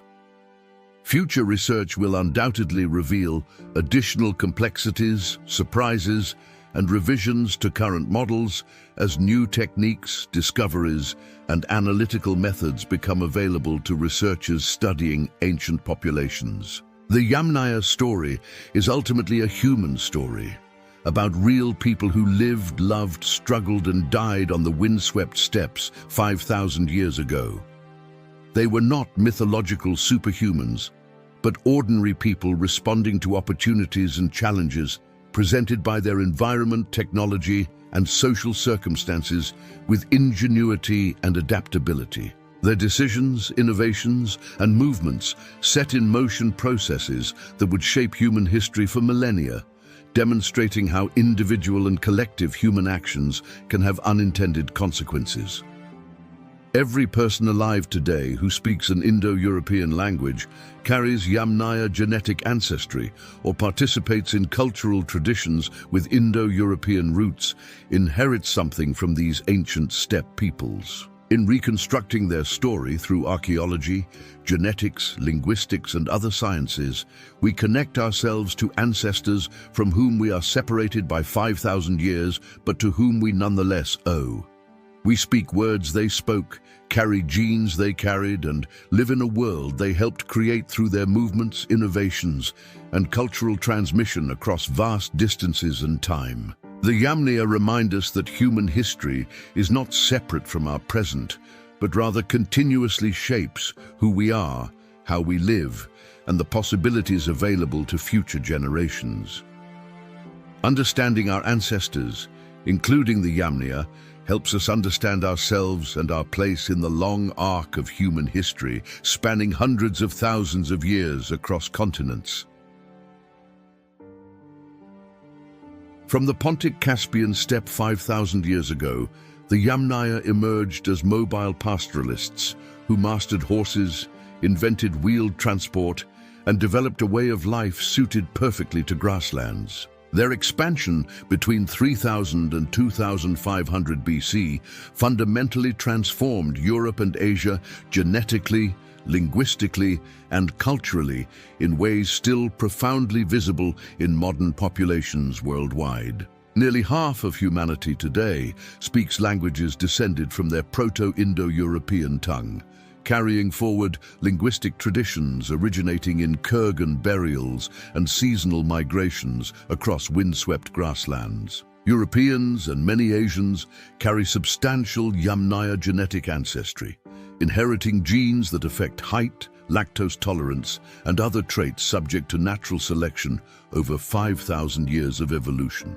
The mechanisms of their expansion remain debated, involving complex combinations of migration, warfare, disease, economic advantage, and gradual cultural integration, operating differently across diverse regions and time periods. What remains clear is that within a millennium of their initial movements, the Neolithic world had been replaced by Bronze Age societies speaking Indo-European languages and practicing cultures rooted in steppe traditions. Their technological innovations, including wheeled vehicles and possibly horseback riding, enabled mobility that created military and economic advantages, sustaining steppe influence on Eurasian history for 4,000 years. Their social structures, religious beliefs, mythological themes, and value systems influenced descendant societies from Ireland to India, creating cultural continuities spanning vast temporal and spatial distances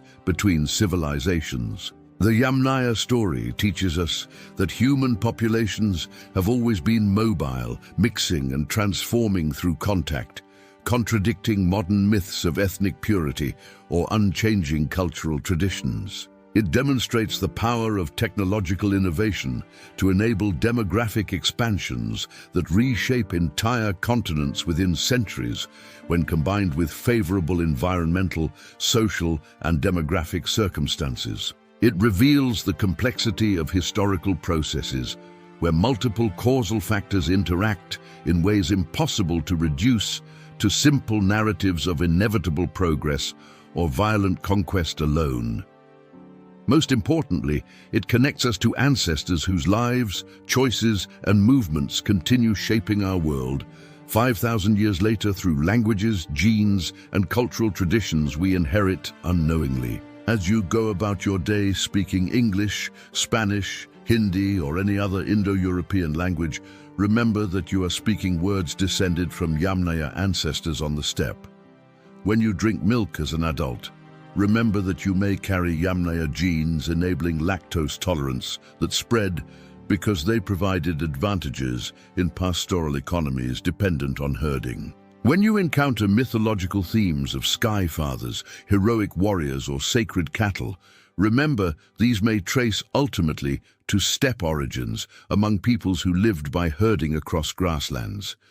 The past is not dead and gone, but rather lives within us, shaping who we are and creating possibilities for who we might become through conscious engagement with our collective human heritage. The Yamnaya were not gods or demons, but ordinary humans who responded to their circumstances with ingenuity, creating innovations and making decisions whose consequences rippled across 5 millennia of history. Their story reminds us that we too are making decisions whose consequences will ripple forward into futures we cannot fully predict or control through our daily actions and collective choices.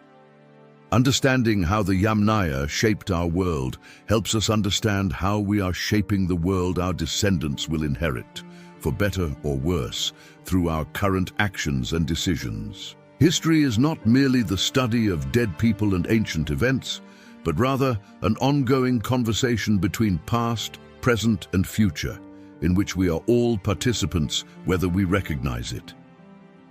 If you enjoyed this deep dive into history and learned something new, please like this video and subscribe to Unleash Facts. Your support helps us continue creating comprehensive historical documentaries that bring the past to life. Thank you for watching, and may the legacy of our ancestors inspire us to create legacies worthy of remembrance by future generations 5,000 years hence.